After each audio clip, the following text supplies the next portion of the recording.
Bizarre Brain Comics.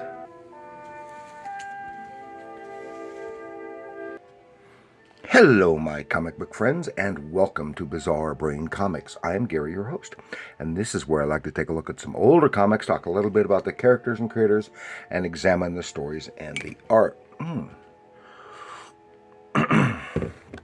So, this time, we're going to be taking a look at this issue of Femforce from AC Comics, issue number 50. This is from 1992. But before we get into that, I like to sometimes give shout outs to other YouTube channels. And here I want to direct you to Ranger Sly. He's a comic collector, and he shoots videos about the comics that he has bought.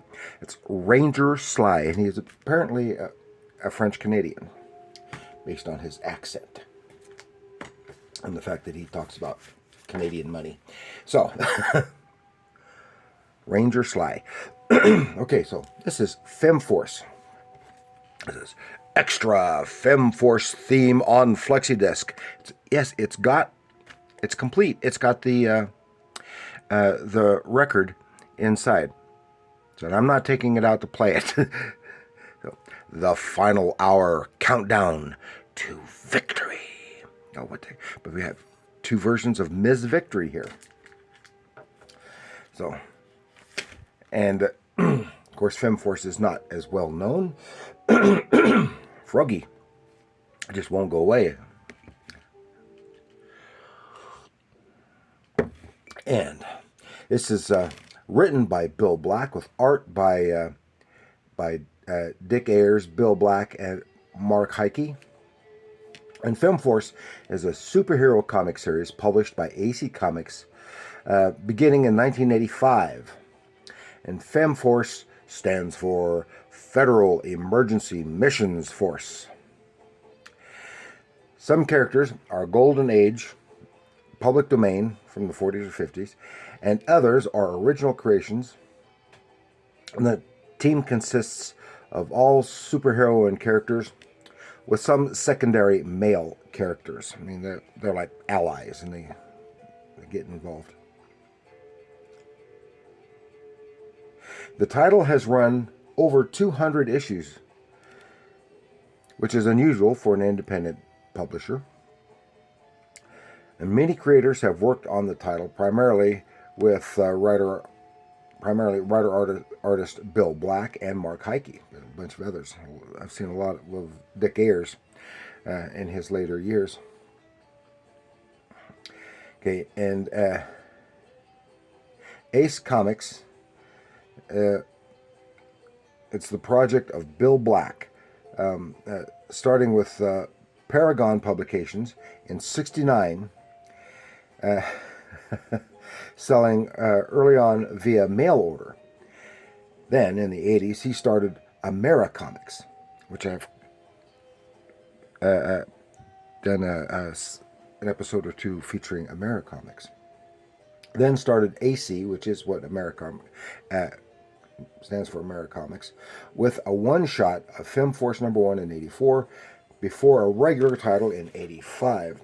And I guess the last couple of years or so, AC Comics has started publishing again, or resumed publication after a long hiatus. I don't know the specifics on that.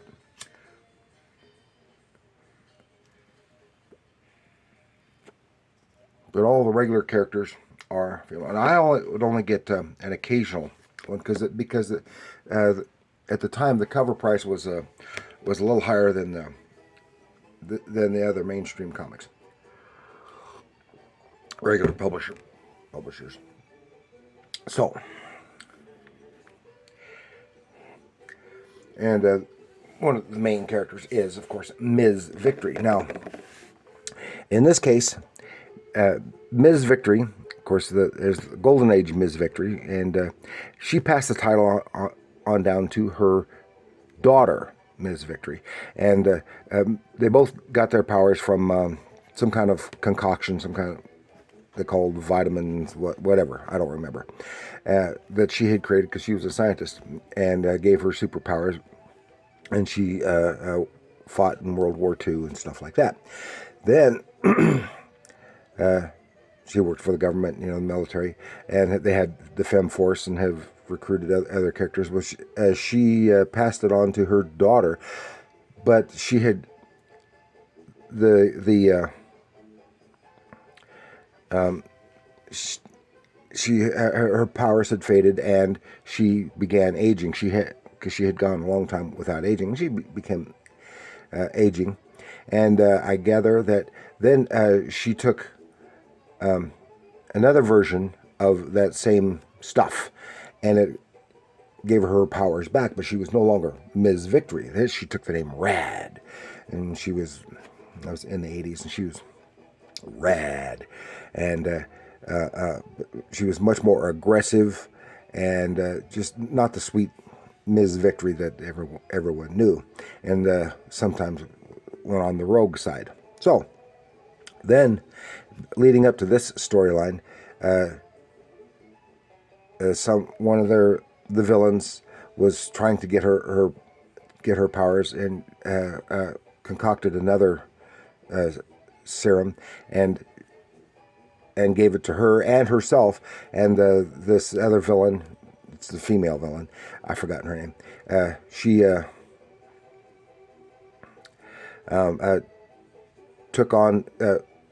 took the costume of Rad, and intended to apparently impersonate her. But it worked funny, and she became her original Ms. Victory, and in her youthful body.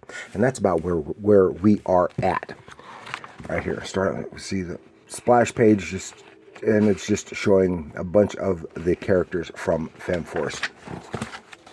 We start off, we're in the hospital. Some of the girls are rushing to see one of their companions who's in the hospital, who's injured, and say, what's going on? And so what happened is she gives them the backstory of the thing with the lady dressed as Rad, this machine, and it exploded, kablooey, kablooey, and that restored Ms. Victory to her original Ms. Victory identity and appearance, etc. So she is fine, and so I have two Ms. Victories and some of the other Femforce characters here, and Jennifer, the daughter, the second Miss Victory, her son is here and he's surprised when Grandma doesn't look like an old lady. Grandma doesn't look like Grandma. And they're all talking there, and they're having a good time, and they're chatting, and they've gone back to they are at the Femforce headquarters. And there's a whole lot of stuff. But suddenly, something starts happening to the classic Ms. Victory. She starts going nuts, and she's got this severe pain, and she accidentally throws her grandson. Here is the tail end of the flexi disc, which I'll show when I get to it, and it shatters through the window. But what's her name, Rocket Girl or whatever? I can't keep track of these ladies. Catches him, and she is with I think his name is Amazing Man. Meanwhile, classic Ms. Victory, she's just going crazy, severe pain, and she's lashing out, and the other ladies are trying to restrain her, keep her down, and then suddenly she changes. She is half Rad and half Ms. Victory, and the two sides are warring. And see, this is all the various artists. This is good artwork, and of course, AC is known for their good girl art. And their good girl art. And each chapter is done by different various creators. Some of them are the same, some of them are different, because this is a longer issue. and she's going crazy. So Garganta grows large, tries to subdue her, but she outdoes her. And the Avenger, not Amazing Man, the Avenger. He sees what's going on. He's the guy with the big A in there, and they were just building a house on the grounds for Garganta because she is so large she can't shrink down to normal size any longer, and they're making a place for her to live, and that gets demolished. And the other ladies, they're trying to subdue her without injuring her, but she is just cleaning their clocks, right and left, and it's spreading out of the grounds. Here even takes out a water tower. And here we get a brief interlude with Captain Paragon. Arrives home. He knows nothing about what's going on, goes to see his lady friend, and then on the news, said, "Oh, we finally get to have our date." And he hears on the news what's going on. Boom, and he's gone. Well, doggone it, he still doesn't have time for me. And the various ladies are using their various powers, still trying to subdue her, and sometimes they wind up even, like this one here, the effects of one character interferes with the powers of another character, and they all get unintentionally zapped. Finally, it's down to Ms. Victory versus Ms. Victory. And here's another interlude. It has nothing to do with this plot, so I'm not even going to discuss it. And while the two ladies are fighting, and the Avenger, and here's the original Daredevil. Here they're calling him Red Devil. This is the Golden Age Daredevil. Has nothing to do with Matt Murdock. And there's the general who is in command of the team. And finally, the younger Ms. Victory just kind of cleans her mama's clock, but only momentarily. and the general is being a real a-hole, and she ticks her off. Then Paragon gets there with the Green Llama. The Green Llama is one of the Golden Age characters. Paragon is one of Bill Black's original characters, I believe, and but he is a mystical character. And the Green Llama actually had his own radio show back in the 40s. Yeah. I forgot to mention one thing here, is that one thing that is kind of disjarring to my eye anyway, and this has got a lot of dialogue and explanation, is the typeset.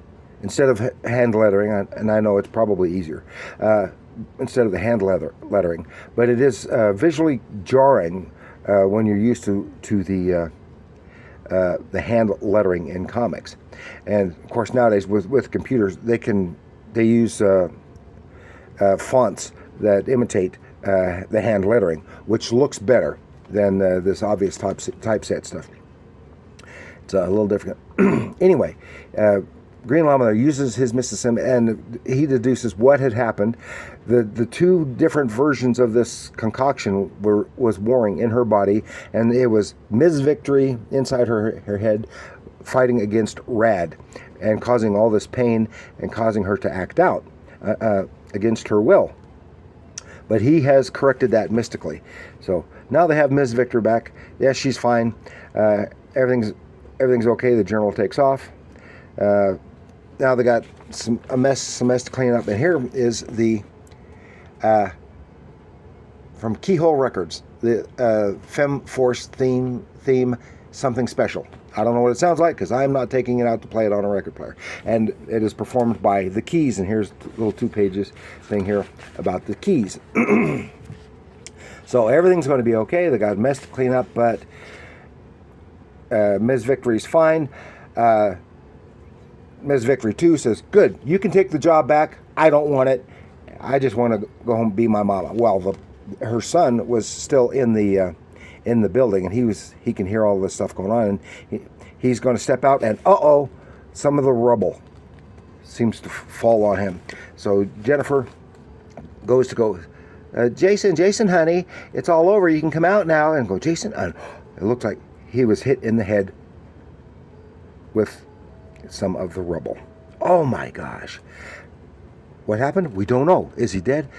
We don't know.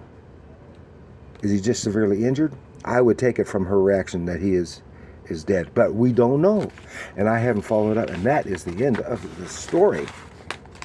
And it was a whole lot. And you got Answer Femforce up close. There's Garganta.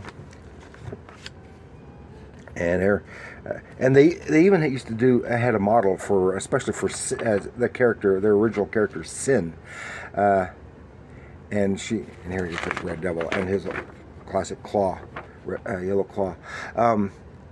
Often had photo covers, but I don't know if I've got any of those or not. I've got a few issues of Femforce, not a whole lot.